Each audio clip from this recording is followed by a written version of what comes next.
There we go. Recording in progress. That's what we want to hear.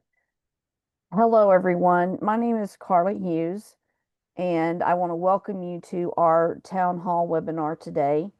I am the Director of Strategic Partnerships at SKUx, and I'll be moderating the discussion today.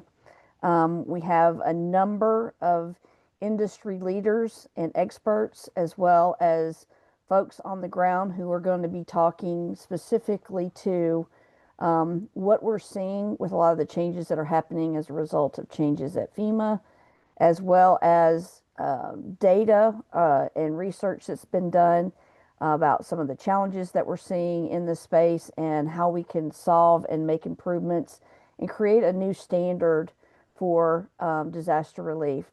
I'm going to do just a few brief introductions, high level, and then as each presenter speaks, they'll tell you a little bit more about them, and then they'll speak to their specific slides. So starting with Kirsten. Kirsten is the CEO and co-founder of Payments As A Lifeline. We have Bobby Tinsley, the CEO and co-founder of SKU Exchange. We have Richard Celine, who is the executive director of Future Proofing of America. And then for the boots on the ground representation, we have Zach from Church World Services, Hani from Islamic Relief USA, and Deb Criswell from Global Empowerment Management. I'm going to go to the next slide. Okay, I thought it was. There we go. So our agenda for today is, we want to really focus on what we're seeing, why this, why now, why we have all come together as a group to bring a new standard for how payments and services are managed in the disaster relief space. We're going to hear from, the voice of our champions, challenges that they're facing and how they're trying to overcome them, and then focus then on how can we pivot and transform and talk a little bit more about the alliance that's been put in place. And then at the end of this, we have a call to action. So if you or others in your organization or somebody else that might be interested in this, we are recording. We will be sending this out as a follow-up. If you have any questions that come up during the session, please log them to the chat. Kirsten will be monitoring those. If for some reason we feel like it's going to get into a topic or area that we don't have enough time to cover today, we'll make sure that we schedule a follow-up session or reach out to you directly. But definitely, please, we want this to be an interactive session where we are addressing the questions that you guys out in the field have. So I'm going to kick this off by turning it over to Richard so that he can share more research and data about what he's been working on. So, Richard.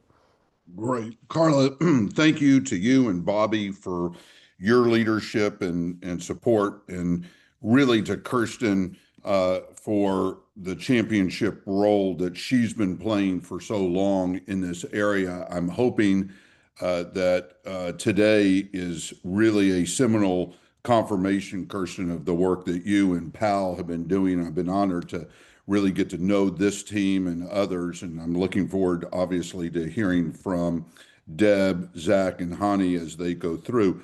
Look, I'm going to go through this very quickly because this is not a lot of news, but it's relative in a sense to the underpinning of why we have formed this partnership, this platform, and this roadmap strategy. $1.4 trillion worth of losses across the United States, 50% of that just in the past decade. Every region, every part of this country is being impacted from various levels of perils and forms of, disasters, which have been going on now. And you can only see, by this chart that, again, some of you have maybe seen before, the intensification of these events is the biggest challenge. We're not getting enough time between events to take a breath and kind of really rebuild. We're having events one on top of each other. We have presidential declarations that go back a certain amount of years. So the cost, loss of life, loss of property, loss of economic competitiveness, you'll see in a second, has really added up for us to now say there's got to be something new in how we handle before, during, and after. If you'll show the next slide. So the uncertainty that all of us are, you know, seeing in this discussion and new strategy for the future of FEMA, much less the whole of federal government, about roles, responsibilities, and resources. The reason why we chose these two data points is you see the amount of funding and where it's going for individuals, families, homes, neighborhoods. The issue now is, what will that map look like and what will be the source of those funds in the future? On the right-hand side, you get a sense where, how the states, especially some of the most persistently hit states, have received funding. This was a projection that we looked at going forward. But again, these projections are now all up for grabs. And so in this uncertainty, this group that's on the phone with you today would like to step in and provide a new set of tools to maybe help change this uncertainty to a little bit more confidence. Next. So we know how the losses are occurring, or what the sources of the losses are, but what we also need to understand is, what does this do to state, county, and local governments where, to some degree, the shift is already occurring for the responsibility of these disasters. And as many of you are aware, not every disaster hits the level of a presidential declaration or eligibility, and therefore state, county, and municipal governments have become more and more on point for the recovery and the rebuild. Second part of it is that these disasters are having direct economic impact to the economic engines of our communities. And as a result, you have on one hand an increasing demand for public sector funding, and on the other, you have the tax base beginning to kind of get challenged more and more by the companies and the economic engines that create the tax base. But one other point here, Carla, that I thought about this morning when looking at this again, is these are also the employers, meaning their employees are the ones that are losing homes, losing cars, losing assets, and also their operations, right? So we need to be thinking about this as, from an integrated approach. How do we bring all these different stakeholders together in a way that removes the silos? Next slide. So this slide, this graphic, I sometimes, Carla, am referred to as the Vin Diesel of doom. This is where you don't want to live. These are Yeah, the the red. places, based on various, FEMA, the Risk 2.0, the National Risk Index, a lot of other data. We know where in this country disasters have occurred. Now, look, let's base this on, Carla, to some degree, historic and current. But when you start looking at the forecast, it's no longer just on the coast, right?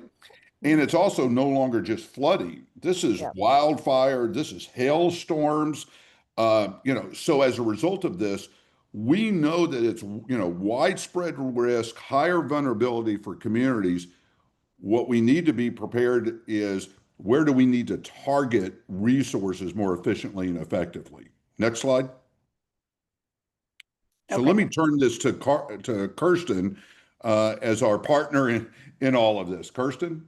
Richard, thank you for that. And thank you for being the Vin Diesel of doom on climate. So those are things that I think a lot of us that maybe weren't as involved in disaster in years past, this is, not only is it getting worse, but it's forecast to be even more so.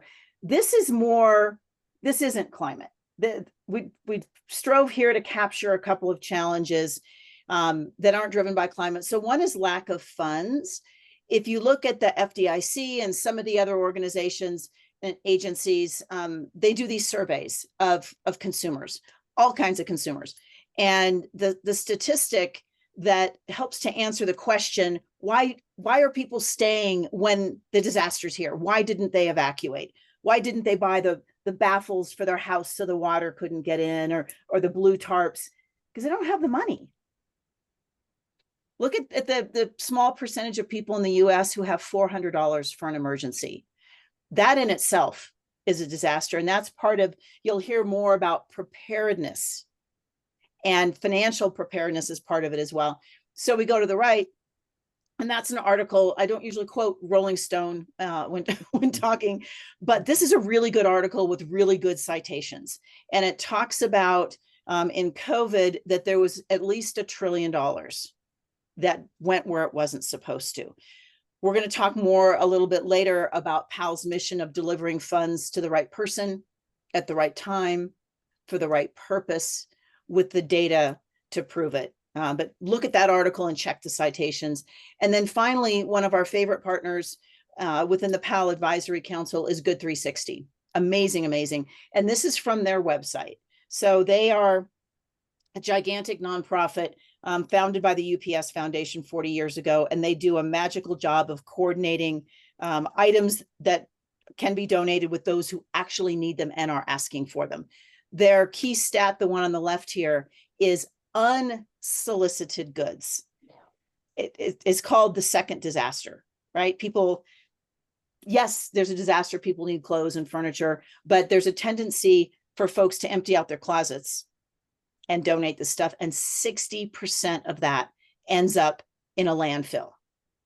$0 end up in a landfill.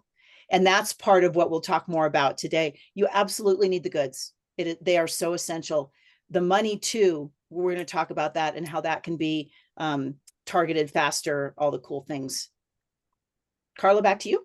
Yes. Okay. So moving right along, I think, Richard, this is another one of your slides that shows that there is money, but it's getting it released and getting it out to the right people. So can you speak to a little bit more to this slide? Let me play off of something Kirsten just said. During Hurricane Harvey, 20,000 weather coats ended up in Houston, Texas.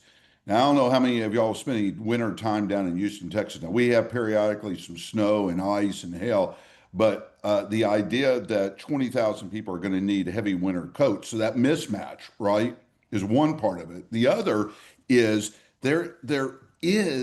we've identified well over $5 trillion of different types of capital sources out there.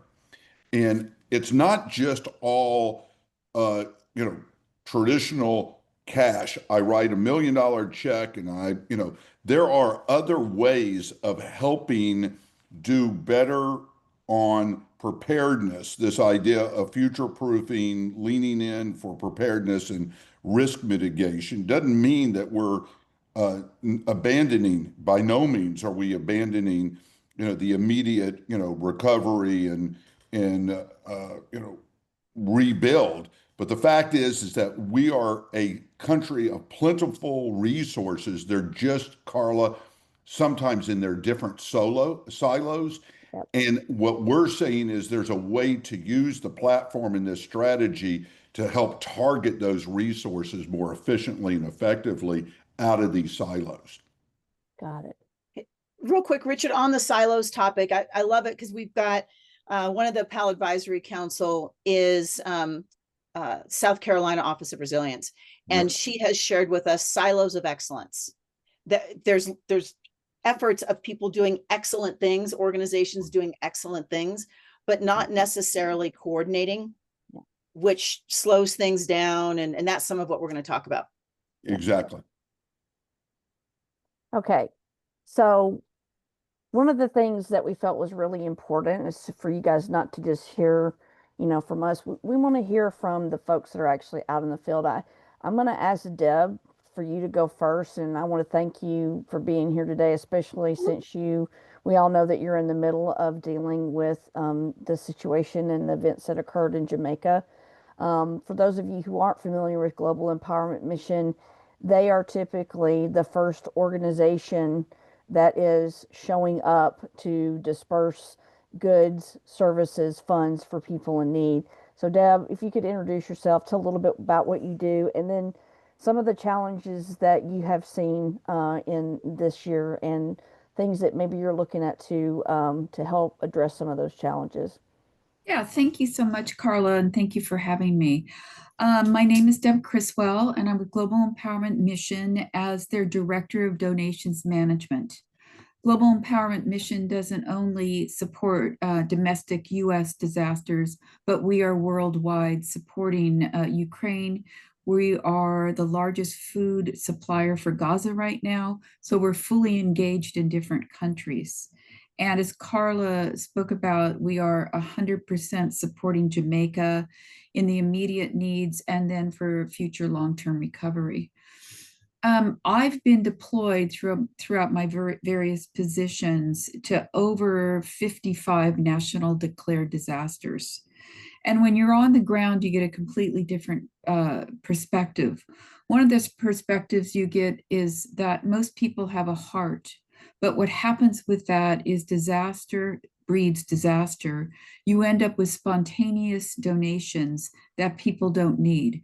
And people, since this Jamaica 2 weeks ago, people call immediately. It's like a bell curve. We're climbing, climbing, climbing. We get to the top, boom. You're not going to see it in the media. You're not going to know what's going on with Jamaica. But believe me, we will be there at least 5 years until it's straightened out, working with the government over there and the local officials. What happens is money is really important. Global Empowerment Mission, depending upon the disaster, depending upon the need, we actually give gift cards, and they're loaded again with the needs between $250, $500, $2,000. We just supported the Alaska typhoon that hit, and 2,000 Native Alaskans lost their homes, had to be repositioned in Anchorage. So what was important to them? Number one, get them off an island where they no longer had a home. But number two, give them a credit card loaded with funds so that they could go out and purchase what they needed. The worst thing to do is find a lot of people. We can go to all the disasters, Hurricane Matthew, Maria, the wildfires. People are living in shelters and everybody's donating stuff. All they have is a tub, right? At the foot of their cot, they have a tub to put things in. That's all good and well, but they don't need stuff. And my whole thing is they need money to buy what it is they need. I think working with FinTech and working with that avenue of being able to support the people how they want to be supported is really important. I think it's also so important to pre-position not only funding, but we need to pre-position supplies. So I know a lot of nonprofits right now are pre-positioning in sea trains, Connex boxes, 40 foot. They're putting them at fire departments or whatever, and they have first responder things in there that will get that community by until larger nonprofits come in. So those are some things I wanted to talk about, but also most importantly is things are changing. It used to be a FEMA declaration was given and the green light went on, FEMA went in, nonprofits went in, everybody did their thing. That's not going to be happening anymore. When Richard showed us the graph of, we start with the municipality, we go to the county, we go to the state, and we go to the feds. I don't think that latter is going to happen anymore. I think they're going to be drawing on the nonprofits out there to support them more. I think that, and this is only me speaking, working with FEMA for several years, but I do think there's going to be money available, but it's not going to be spent through the government. I think they're going to be supporting nonprofits that have stepped up to the plate. And if we can do it better, cleaner, and cheaper, I think those nonprofits will be noted and supported that way. But I believe that the pre-positioning of not only stuff, but money is really important. And one other thing I just wanted to mention was we have gift cards now. And it's great because we give $2,500, they go and spend it, they have a great time. But the gift cards that we have don't have the new bells and whistles. And so I know Jim is really excited right now to find out that we have more tracking abilities. And I think it's really important for us to know on the ground where people are spending their money. Number one, what are they buying? Why is that important? Because if I get at the end of the month or the end of a week a report that says, oh my gosh, they're spending, 400 people out of 1,000 cards have been buying diapers. Well, that gives me the opportunity to go to Procter and Gamble or a diaper manufacturer and say, hey, could you, give us 6 loads of diapers, because we want to be able to have the owner of that gift card use it on something else. So I think the way technology is happening, the blockchains are happening, is really a wonderful thing to look at. And I'm really looking forward to the future and how we can put this all together. Thank you, Deb. Those are great insights, especially on the data front, because that's something we're very specifically going to speak to in a few slides from here. So thank you for that. You're welcome. Next, I want to go to Zach. For those of you who don't know what CWS stands for, it is for Church World Services, and Zach is the Director of Emergency Resilience Response and Relief. I'm going to let him talk to you guys about some of the challenge. He's also dealing with things on a global basis. So, Zach, what can you add to what Deb was saying about the challenges that she's dealing with? Yeah, certainly. I'm sitting here silently cheering for everything that Deb said, and it is a little bit crazy to me that we're in 2025 and I've been in this work, for over 20 years now, and it's a little crazy to me that 2025 we're still talking about winter coats being sent to Houston, Texas, right? Because we see this after every disaster where the resources don't match the need, right? And it's really, really unfortunate. So I think we have a huge challenge ahead of us in educating the general public, educating philanthropy, educating corporations, that are looking to support after disasters. I don't think there's a lack of willingness or a lack of empathy or a lack of generosity in this country, right? And Richard, you brought up the slide earlier around how there's $5 trillion worth of resources that have been identified, and there's also no silver bullet. But I think that the old adage, time is money, applies here as well when it comes to disasters and survivors recovery. And unfortunately, or fortunately, depending on how you look at it, a little bit of money can go a long way for a survivor, as long as it's in their hands at the right time.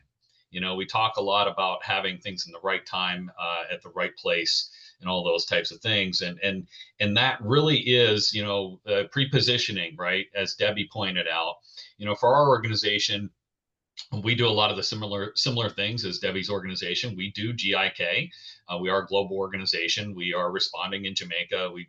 We had 20,000 hygiene kits on the ground the first day that the airport opened. And as much as our organization does GIK, I have this love-hate relationship with it because of some of the things that have already been talked about. And I do think that direct cash assistance is kind of one of the most effective, efficient, and meaningful ways to be able to support survivors before, during, and after disaster. So, I think of things like a disaster savings account as something that, could be a real game changer for everybody in this country, and everybody should have one. Richard, you brought up the fact that, yeah, we know kind of which areas of the country are at higher risk or highest risk, at least at this point in time, but that's changing. I live in Pennsylvania, and statistics, came out not too long ago that over the past 30 years, 94% of the flooding in my state, 94%, was outside of flood zones. So basically the lesson there is like, if it rains where you live, there's a chance that it could flood, right? And that's not talking about storms and hail and everything else that could potentially happen depending on where you live too. So it may make us uncomfortable, but the reality is that none of us are exempt. Disasters themselves don't discriminate. Unfortunately, response and recovery can discriminate. And that's where we need to level the playing field as much as possible. Like Gem, we also have responded to a number of disasters utilizing a direct cash assistance system and program. And we found that to be really beneficial. And like Deb said, being able to come back to our philanthropic donors, back to our grantors and others, and really, provide them with some data and say, hey, look, we provided cash cards to 3,000 people, and 82% of them spent it at the grocery store, right? And only 10% pulled out cash from the ATM or whatever it might have been. You're doing a lot of different things for that survivor. Not only are you immediately alleviating suffering at that moment in time, you're providing dignity of choice. You're supporting the local economy. We talked about the economy a little bit. I would love to see some statistics, right? I know we have statistics on things like for every $1 of SNAP benefits that somebody receives, it pumps $1.50 plus back into the economy, right? I'm sure that type of scale exists in this instance as well, post-disaster, that for every $1 that's provided to a disaster survivor probably generates several dollars with the local economy. The other thing that some of the technology is allowing us to do is to really avoid bad actors, right? With some of the tools that are on the market right now, like SKUx and the product that they provide, it really does help prevent fraud and abuse, which I think is a concern of everyone. But even so, there's just a need for us to be pre-positioning, as Deb brought up, and how, with almost half the country not having, $400 for an emergency is a very scary statistics. And I think that, the more that we can push people to be saving for disaster, have that rainy day fund, the better off we're going to be. And I think for organizations like us and for others, we need to be looking at investing more in preparedness. Yes, we're experts when it comes to response and recovery, and we often will stick around in communities for years and years, just like Deb had mentioned.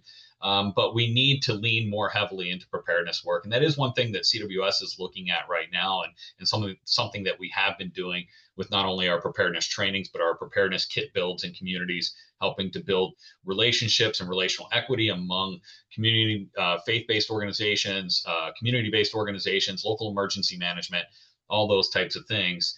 And then also making sure we're getting those resources and those tools into the hands of vulnerable populations. So I'll stop there. I could go on and take up the rest of your webinar.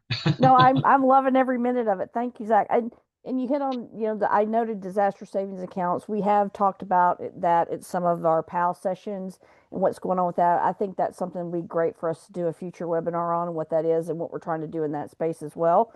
And then the timing and the right purpose, the right person with waste, fraud, and abuse. Honey, I think I'm going to save you to speak when we get to the SKUx slides, because I think you can share your exact experiences in how implementing, the solution that we're going to be talking about has benefited you guys' organization, if you don't mind. Sounds great. Okay. All right. We're going to move on to, we've talked about the challenges, the research, and now we want to focus and change and talk about how do we pivot? How do we transform these things and these challenges that we're talking about here? And I'm going to let Kirsten kick off this section. Give a little history of why she formed PAAL and a lot of the work she's doing, because I've been associated with her ever since I started at SKUx back in 2021. And she's got years of experience building industry standards, working in payments. So she's got a lot of great insight. So Kirsten, here you go. Carla, thank you. And for the origin story, PAAL was conceived in Katrina and born in COVID, which is a whole nother topic, but I hadn't realized we've been working together for so long. So this is for anybody who's been in disaster. This is an after action report. Very common thing at the end of a disaster to say, here's all the things that happened. So this is from just one dispersal. And talking through this, we'll explain a little bit more about what we're going to get to in a minute.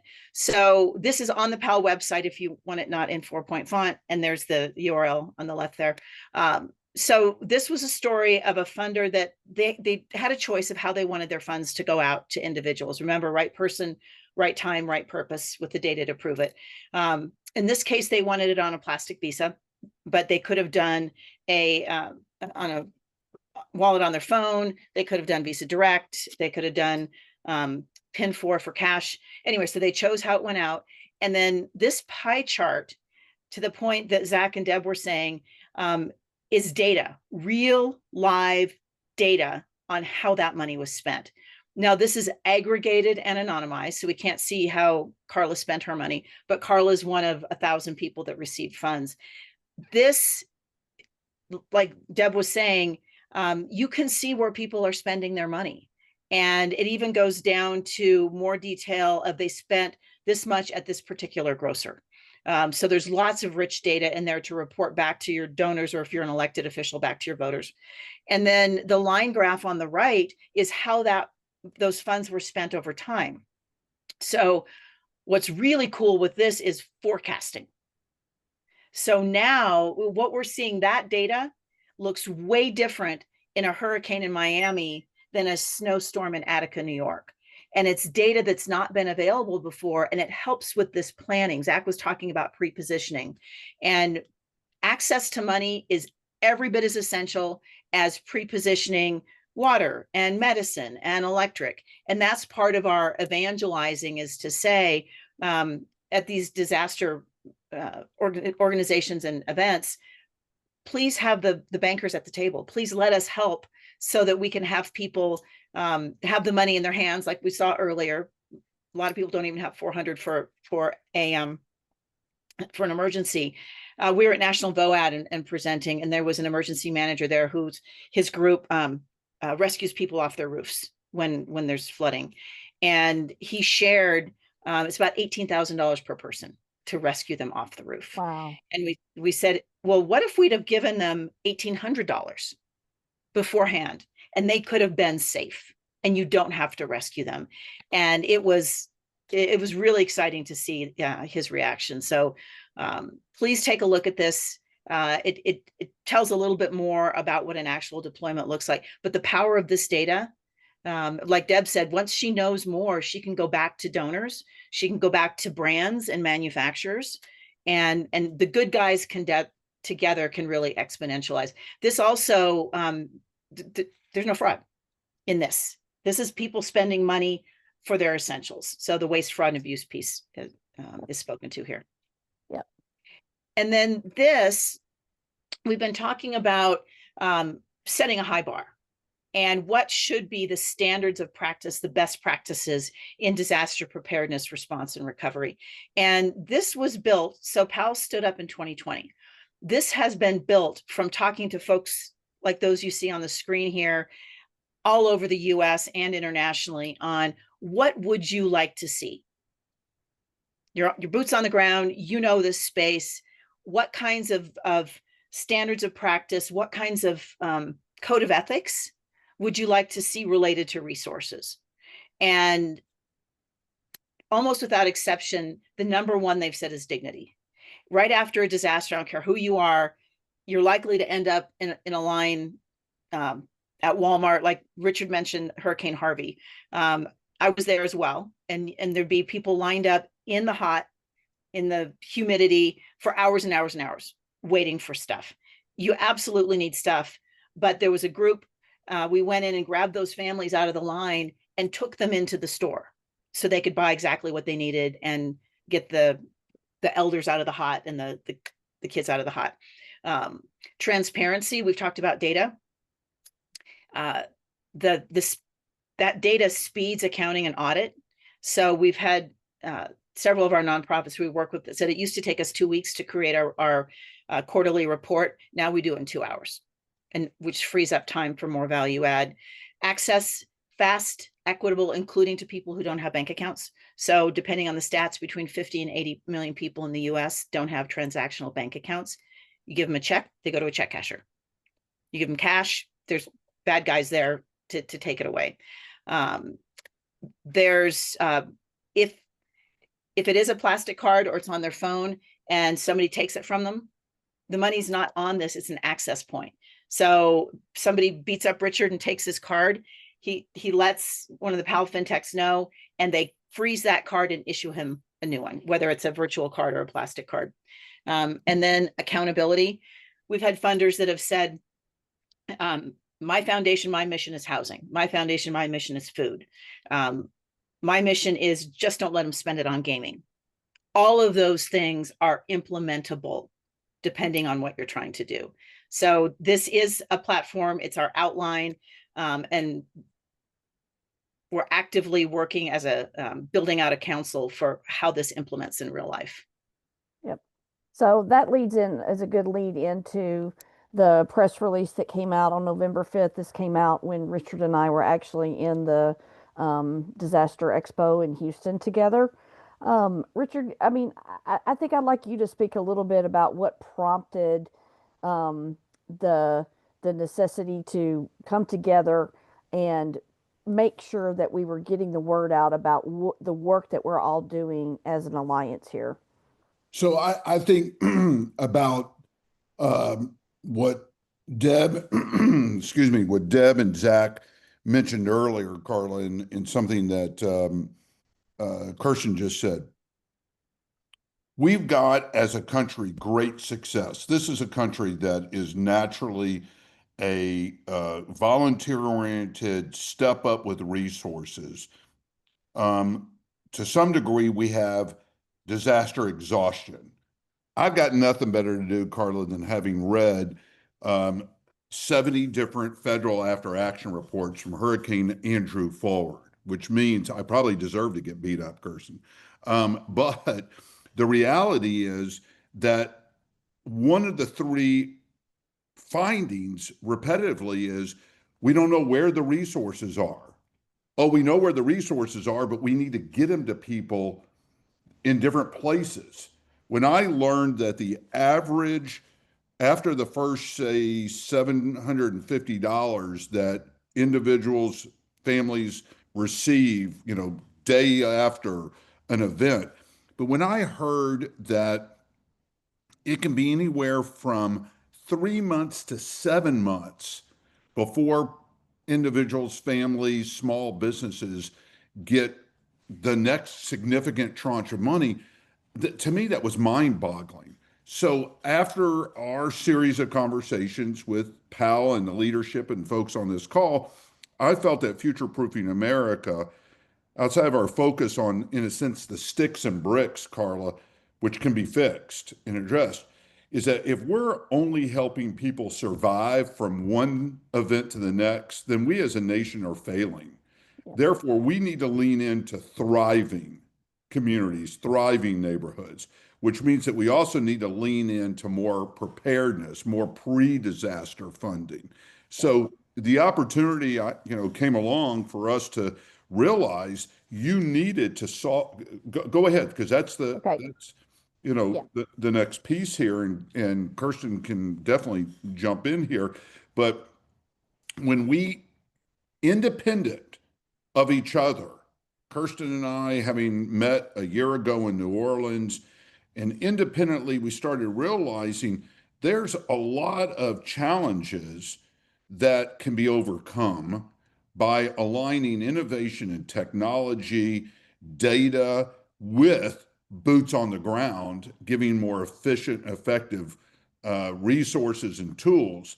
So I kind of felt like 2 weeks ago at the Disaster Expo, at the big city offices of emergency management conference and others, we needed to put a flag in the ground and really take this to the next level. So I think what you're going to hear next, right, is there is this, process flow, this workflow, which I hate to describe it that way, but that's what it is we've got funders, we got corporate philanthropy, foundations, donor advised funders, employers, you name it on one end. And we've got people, families, individuals, neighborhoods, communities, small businesses that need resources. And it's not usually a one-off type of scenario. that if we could, using the best of brain power in this country, look at these challenges and literally just go down each one and say, what does it take? And then what do we need to do to work it across? And that's what I'm pumped about and honored to do whatever we can through Future Proofing America and the Resilience Community Trust, which you'll see in a second. So I'm going to stop because I can get too excited about this. Sorry, Bobby. Yeah, we skipped over Bobby. I did want to ask Bobby to speak to a lot of the history of SKUx, who we are as a company, and the role we're playing in this alliance right now, and then we'll get into more details about the overall solution. Absolutely, Carla. Yeah, honored to be here. So, Bobby Tinsley, CEO and co-founder of SKUx. I get to work daily, just day in and day out with Carla and our team. And, we at SKUx are on a mission to unlock value with every transaction. What does that mean? That means, as a digital payments platform, we have technology and we have tools that enables a lot of what we're talking about today to be able to deliver funds securely to these survivors who need it most, and to do that quickly and to do that with full visibility and full transparency to really solve a massive problem that we're all facing. And this is something that just fires me up as a founder. We created this platform, started the company 7 years ago, very purpose built, purpose driven, looked at blockchain technology as it intersects with payments. And when I say blockchain, no, I don't mean Bitcoin. I mean using the ledger for what it is, to track and trace and prove without a doubt that something happened. And that's really when we look at all of the funds that are going to waste. And unfortunately, when you track goods and they don't get tracked and they don't end up in the hands that need it, this is one of the things that we're very honored to help power this new standard that we're all working on.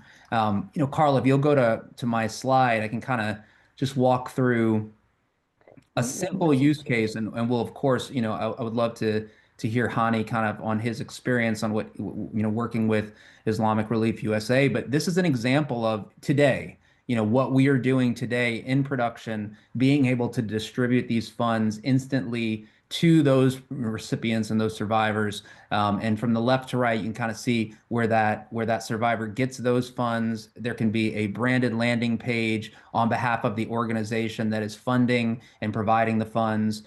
It's securely authenticated so that it's going to that user that's supposed to be receiving it. And then obviously the funds are available to their mobile phone. And so from a digital payments perspective, somebody's house could have been affected. They could maybe not have a mailbox, but they've got their phone. And so we have that ability to be able to put those funds immediately in their hand. And as Kirsten and others talked about, create guardrails where needed around, where those funds are spent and what restrictions may need to be in place for those funds. And then if you go to the next slide, we've talked a lot about data. And so, from a blockchain perspective, we are integrated with the leading enterprise blockchains in the United States.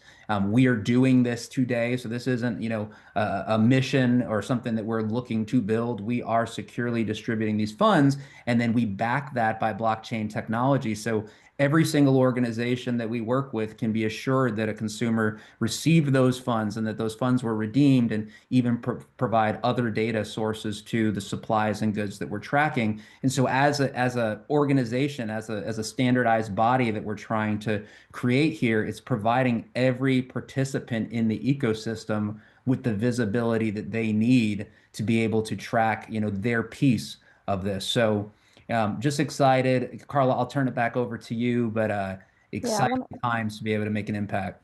Yeah, I want to go back to this slide specifically and reintroduce Hani to everybody because everything Zach and Deb were saying about the timing, the traceability, trackability. Islamic Relief got introduced to us through Kirsten at the beginning of this year. They were wanting to be a part of an event that was taking place on site where a number of nonprofits were going to be supporting people who had been impacted by the California wildfires.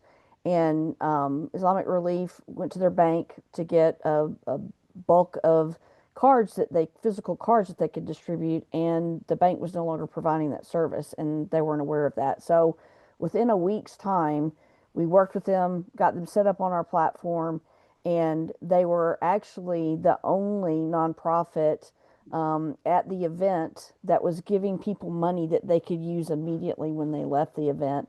And I say that because I've heard the stories from Hani on how impactful that was to see the joy and the emotions of the people, that were able to actually get funds right away that they could use. And then, Hani, if you could speak a little bit about, other benefits that you've seen by implementing this, because I want to make sure everybody on this call understands that this isn't something that has to be built. It is in production today.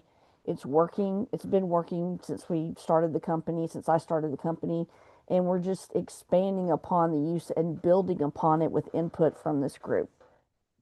So, Tanya, I'll turn it over to you. Yeah, absolutely. Thank you so much, Carla. I appreciate it. Thank you, everyone else. And really, the background information that I wanted to talk about was already mentioned throughout this call, and that is that for us as a nonprofit, our mission is to provide relief and development in a dignified manner, regardless of race, gender, or religion. And so, we typically, when we're thinking about our response, when we're thinking about how, we want to support families recover, we're involved in the rebuilding. We were involved in Hurricane Harvey, long-term recovery for close to 10 years after Hurricane Harvey, same with Hurricane Matthew in North Carolina, and other examples as well. But there's a term that is used often, and that is that cash is king. And there is sometimes where, sometimes there will be, goods that are necessary, but sometimes people just need to have the flexibility to, purchase what they need to purchase at that time, and purchase, the toothbrush that child, wants to have instead of the one that's given to them. It makes a big difference. And so, yeah, just like Carla mentioned, we essentially went to respond to the fires earlier this year in LA, and our bank was no longer offering the service of providing us the cash cards that we took. And so I was put in touch with Kirsten, and it was an incredible experience. Shortly after that, I think it was 3 to 4 business days, we were set up with Carla and Bobby and SKUx team. And it was incredible. And so we went from this process of essentially handing out these cards that gave us, very little, very little information after the disaster, to number one, being able to, increase the amount, because we went in with a specific amount and realized there's 2,500 people lined up at the resource hub that we were at. And actually, remember, our table was set up right next to Global Empowerment Mission, amongst many other organizations. But we all realized that there was much more help that was needed. We were able to increase that amount, something that we were not able to do with physical cards, or would have taken, at least 2 weeks. Another thing that was really incredible so far using SKUx is our ability to receive that data afterwards. So we have not only leadership, but and a board and donors that want to know, but just having the data helps us understand how can we better serve people that are affected by disasters. And so the ability to spend those funds, make them emergency funds. And so, setting that allotted time for the funds to be spent. And so we were telling each client, that, these funds are emergency funds. They're ready to be, you can use it right now. You can leave here and use it right now. And so it was, incredible to have the data, incredible to understand how we can better help people. And it's just been it's really been a game changer for our financial assistance program. Thank you so much for sharing that. And yeah, when Hani's talking about, unbanked and the thing that's unique about us is this situation here where we're only asking for somebody's email and phone number in order to be able to issue funds.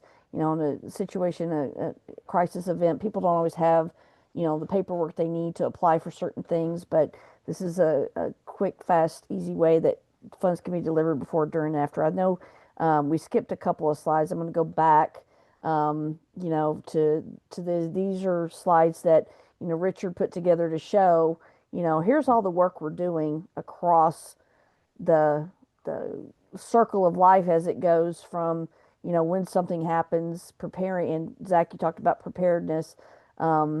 Richard, do you want to speak to this in the next slide about, you know, again, what Future Proofing America is doing, not just with finance, but also with infrastructure?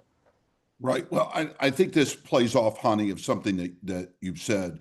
And one of the series of very interesting conversations I think all of us have had in some way is with the disaster response, disaster relief organizations. Honey, correct me if I'm wrong, Deb or Zach.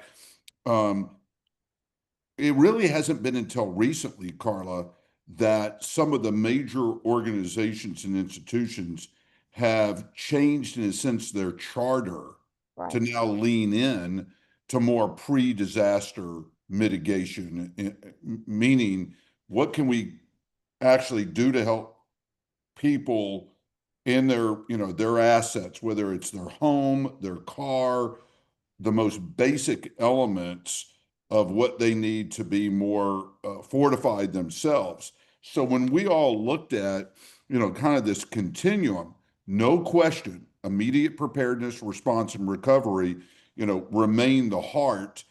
However, what we all have, you know, recognized in the work that we've been doing under Future Proofing America is that it's a 1 to 6, 1 to 11 or better cost benefit if you're providing much more preparedness, this pre-disaster side, right?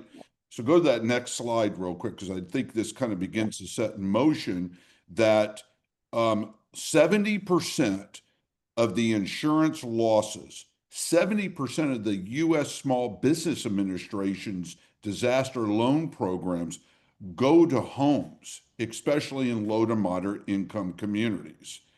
And so you start thinking about that the greatest losses are on individuals' homes. And a home isn't just a standalone single family home. It is multifamily, which is apartments and that style of home, all the way over to affordable and accessible housing for low to moderate income. So just think of this, but we're not just only focusing on the sticks and bricks one more time and helping individuals finally get past. Honey and Zach and Deb, this will not surprise you. We still have a couple of thousand homes in Houston, Deb, that have blue tarps on them. You know, the storm, Hurricane Harvey was 5 years ago. Okay. So go back one. Go back one. Sorry, Yep. we're running So, out of time. I know. But the part that I want to emphasize in our call to action is the reason why we emphasize homes is that that is kind of a foundational piece. No, that's not the foundational piece. It is food and nutrition, health and well-being, communications, uninterruptible power and water, and transportation, right? So if we are leaning in the right way, food and nutrition needs to be included, honey, in helping people have access to food 24/7. That's that food insecurity that we just had to relearn from the SNAP scenario that the country went through. All right. So I want to emphasize, Carla, that our focus really is on this issue of that it's not, again, just the sticks and bricks, it's helping individuals thrive before, during, and after. So we go to the next slide in our And our call to action. Yeah, we covered. Hold on, just let me chime in a little bit, Yeah, please. Richard. Go back to the slide with the widgets or on it. Yeah, so one thing that's missing there, I think we should add mitigation. The other thing that's really important that we're not really talking about is education. Yes. If everybody's seen Netflix and they do a summary on Katrina, I mean, if these people were educated correctly from the beginning, they wouldn't have been where they were at the time. Oh, I'll get a barbecue, I'll just get a little bit of food and we'll be fine. Education. Yeah. Yeah, and I watched that, and I I thought it would be more about solving for futures and doing that mitigation, and it really was kind of just going through the history of what happened. So you're exactly right, Deb. There's got to be a shift in that space, and that's part of what this group is going to be focused on in 2026 for sure. So that brings us to our call to action. I think we're close. We're going a little bit over. Um, we're going to be sharing out this presentation as well as the recording, but I want to focus on, as a result of bringing everybody together today, we have a ask of those of you on the phone. And I'll let Richard speak to this and what we're trying to accomplish as we come out of this session. Well, I think this is really Kirsten and all of y'all Yeah. is that um, uh, not only am I the Vin Diesel of doom, Kirsten, but I am also the most impatient individual, right? So we do not want you that are listening now and those who will be listening to the recording. The number one objective of anything that we're talking about is for you to look at and think about what is the one action item you're going to do as a takeaway. What's the one action item? And to spur that is we've issued a call to action collectively, right? We're looking for 5 communities, 5 organizations, 5 strategic partners, champions. We don't care if you're, in a governor's office, Office of Emergency Management, a foundation, a community executive, whoever it is. We're looking for 5 places in this country that really meet the qualifications, objectives, and goals for transformation, meaning we don't want to just do the normal, the same thing over and over again, all right? We need to really look for and identify and empower champions that want to make the pivot and transformation, that are open to alternative strategies for enhanced resilience, including this resource allocation, using the tools that we have available. And to do this, we have a survey, online survey. If you're interested in being a champion, working with a group of champions already in your community, your employer, we don't care. But we're doing a call to action today to start in 2026 working with 5 locations in this country.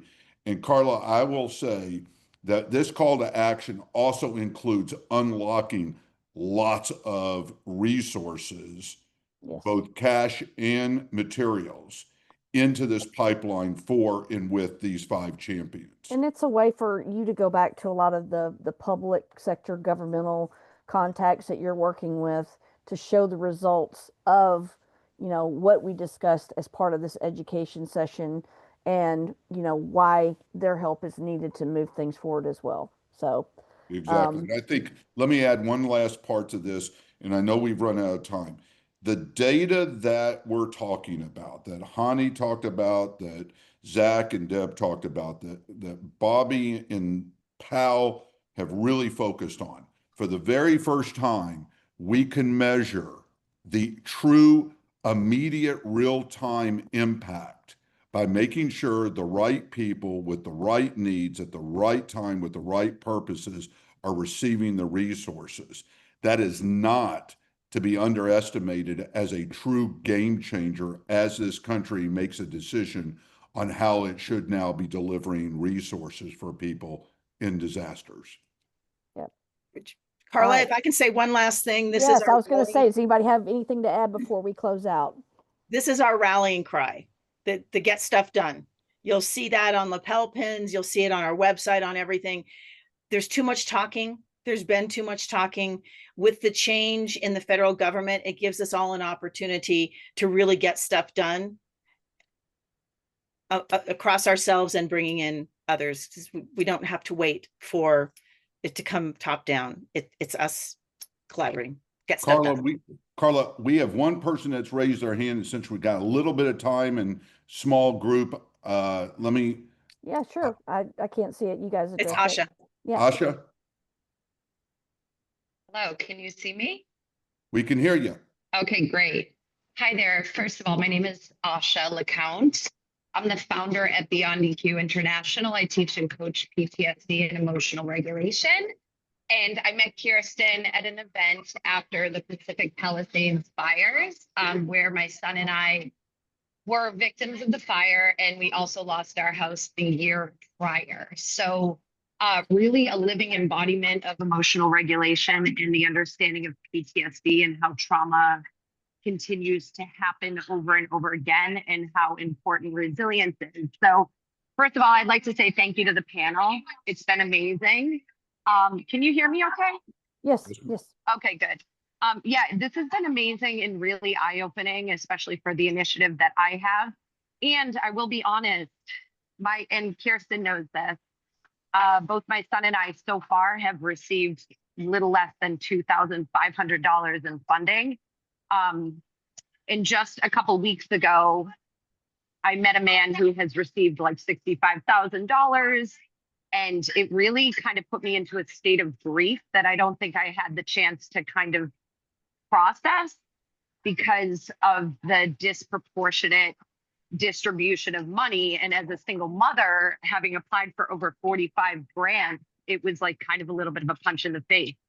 And also working in trauma. So as you can imagine, it was a little bit frustrating. So I just wanted to, number one, just thank you. And also just from my lens, let you know that how important it is that these on the boots initiatives happen in some form of way that is better for the people that are dealing with the trauma, because I'm personally very resilient and have a high level of ability to act after what appears to be a detrimental situation.